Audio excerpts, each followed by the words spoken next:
So Bowbeaus started as a company that mostly did textile-based work and embroidery aimed at children, like clothes, embroidery hoops with initials on. But gradually, as I did markets, lots of people were asking about the props on a market stall.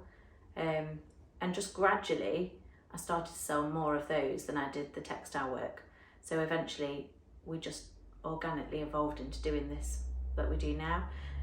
So what we do is we buy in toy animals and then we accessorise them and customise them, mostly in a bespoke way to suit what the customers asked for. And it just means people can kind of pick and mix and choose exactly what they want.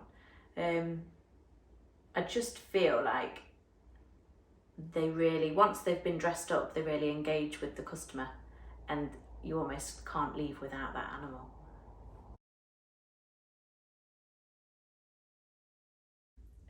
Both my parents have always run their own businesses, so it's never been a daunting or a strange thing for me to think about doing. I've always been self-employed and worked for other companies, travelling around, also working at my mum's business as well, which is textiles based. And eventually, I think just before I had my first child, I'd started to take on some commissions privately, and gradually word of mouth spread and I did more and more. And then when she was born, I just decided I wanted to be at home. And fortunately, I was able to kind of pursue that and keep, just working on my own things. And it's just gradually taken off, but obviously it's taken time and the business has changed and evolved and moved with the times. But nothing in particular inspired me. I think there was just something in me that knew I could do it and knew it was a possible thing for me to do.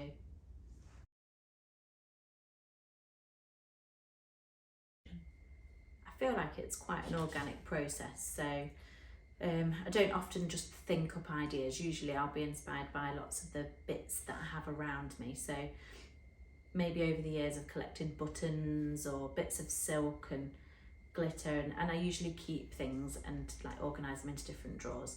And when I'm sort of wanting new ideas, I'll get those drawers out and I'll start holding things up and I might hold up a bit of silk and a bit of glitter or some ribbons, and then suddenly you've got a rabbit in a tutu with a shooting star in its hand.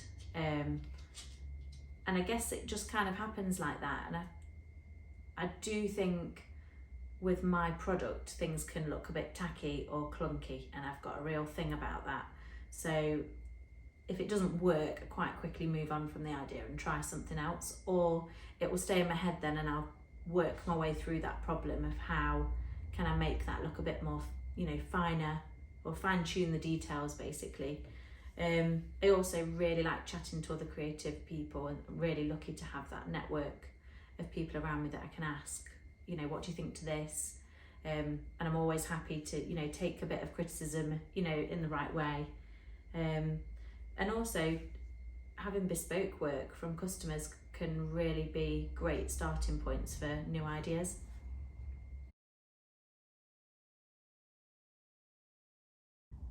So I tend to come up and set up the night before, just so that everybody can come into the workroom and know what they're doing.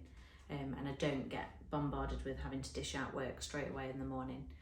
Also means that I can just come and sit at my desk and not really have to think. So I can just look at what's there and think, right, you're all having gold crowns. You're all having gold crowns, and then we can look on to the next stage and see what other accessories you need. Obviously everything kind of has to fit around family as well.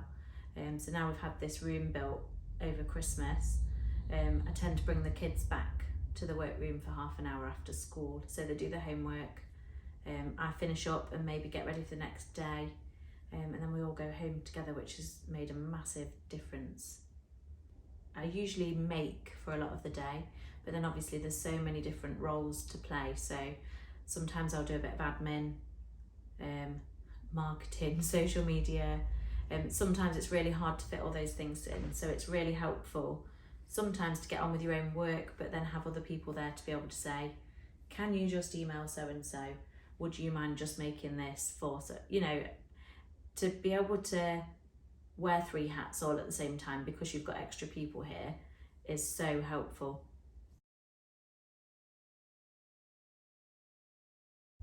So during the pandemic, we saw a massive boost in sales. We had a really incredible year. And that's obviously then enabled us to now invest in having this larger workspace, which is amazing. And you know, we've only been in here for 2 weeks and it's just been life-changing. The girls have said it's like we've been here forever, really. It's like this space is meant to be for us. And then like this year, we've seen things sort of return a bit back to normality. But then just having that year of amazing sales has brought us to this space, and then being able to move forward then into 2022, we can work more efficiently, more economically, and that's really what this business needed to move forward.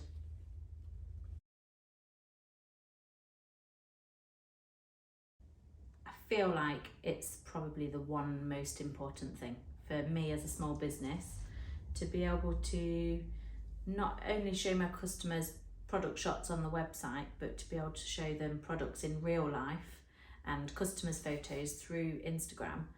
I mean, without Instagram, people wouldn't even make it to the website, you know, because when you Google things nowadays, it's such a vast space.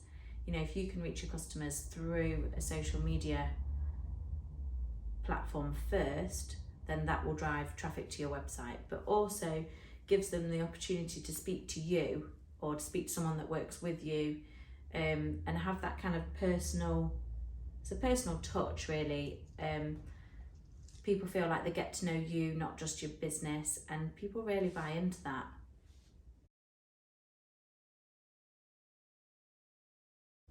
There's loads, but if I pick 2, I'd probably pick Jane Kent, just because I watch her stories and she sort of goes through her daily tasks and what she's up to and talks about how she manages her workload, and she's really truthful with her customers as well about what she can take on, what she can't. And I feel like she often reminds me that I'm in control of my business and what I take on, how much I can take on, and to be more realistic. Just gives me that reassurance perhaps sometimes that I'm doing the right thing as well. And then another person I follow, and I feel like lots of small businesses should follow her, is Motherhood. I feel like she just really pioneers small businesses, even though she runs her own. So it's almost like a subtle networking thing, but actually with her it's just so genuine. She's really got a passion and a love for small business that really comes through. And I think you see a lot of that on Instagram where people shout about each other, but sometimes it can be not quite real and a bit transparent, and it doesn't sit in the same way, whereas with her it's just really genuine and organic, and in turn she gives other businesses a boost, but also it boosts her, and I just really like that.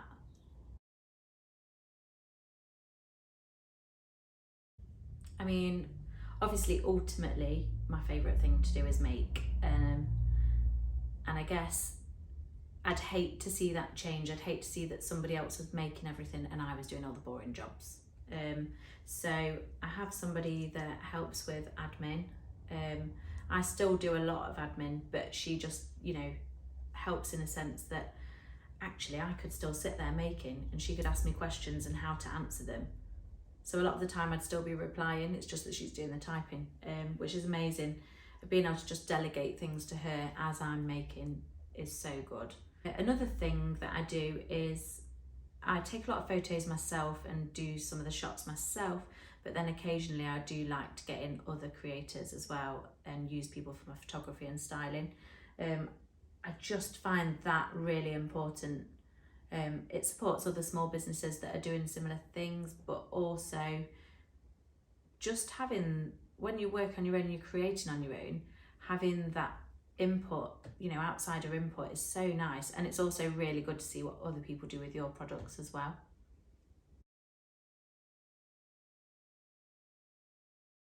I think for me it's just managing home life, work life. Obviously you kind of do this so that you can do everything, but actually in reality you can't do everything. So I think time to myself I don't really get, but some times of year you have to perhaps just accept that that is the way, and your business takes focus and takes the front seat. Other times of year, you know, you're quieter, you can take time to yourself. As I guess it just comes through a few years of experience of when those peaks and troughs are. Of how you sort of manage your life and lifestyle. I find that I only really feel fully relaxed if I go actually away on holiday, and I think that's to do with that running the business in the home. I think having this new workshop already in the last couple of weeks has made me realise that when I leave this and I lock it and I close it for the night, there's not really anything for me to do upstairs in the old workroom now. So unless I'm at a really busy period where I'm doing 30 of something, I'm probably not going to bring it home. So actually my home and family life have become a lot more separated in a way that I didn't think that they would be. So moving forward into this year, I'm hoping my work balance, my life balance will just be a little bit more separated, and you know, occasionally one will take precedent over the other. That just depends on the ebbs and flows of how the business is working at the time.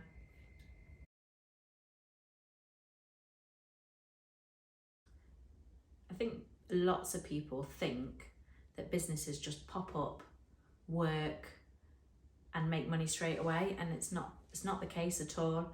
I mean, I've started this probably about 8 years ago, and it takes time, and I think slow organic growth is the most sort of authentic way to build your business.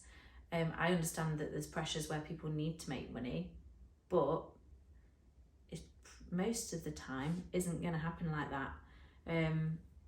I just think the best way, that organic, authentic growth with your Instagram or with your business in terms of sales. You might not get you might aim actually to get one sale a month for 6 months, you know, and that might be your idea of what the success is at that point. And just that slow pathway, it will lead to success in the end, because you'll also find that you might end up going on a slightly different tangent, which is exactly what's happened, you know, with us starting as a textiles business, ending as a party business. And actually, who's to say we might not go back in and do things like that again? You know, in 5 years' time we might be doing something different again. It's just staying relevant with what's going on at the time, but staying authentic to what you want to do.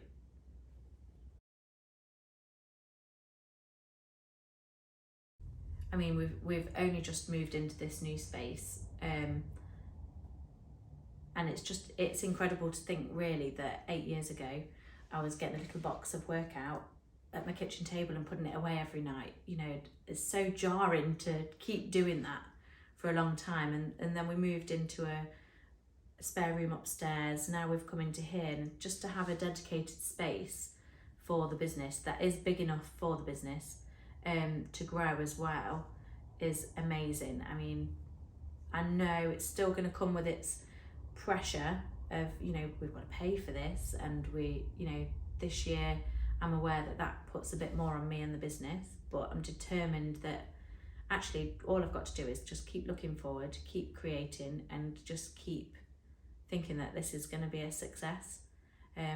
Sometimes you just have to make your cup half full and try and keep wading through that. I'm looking forward to getting out again, you know, getting the markets back up and running, meeting customers. That always, you know, fills me with joy when I come home and I think, oh, we've done really well. You know, I spoke to so many nice people. Sometimes it's not just the sales that make you feel good about your business, it's just chatting with customers and getting their feedback and just seeing people's reactions to your work. It's so important, and I think I've really missed that, you know, over the pandemic. So just, I mean, we've had a little bit of it back this last year, but just to be feeling like we're going back to normal, it's just going to be amazing.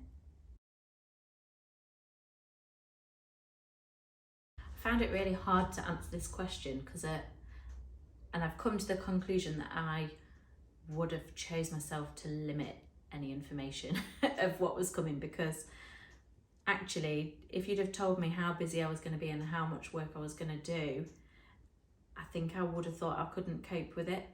And actually doing all that work on my own because of not being able to have staff in, I definitely wouldn't have thought it possible, but I did manage it somehow, you know, alongside homeschooling. And I mean, if you told me I had to do that again next year, I think I would just drop.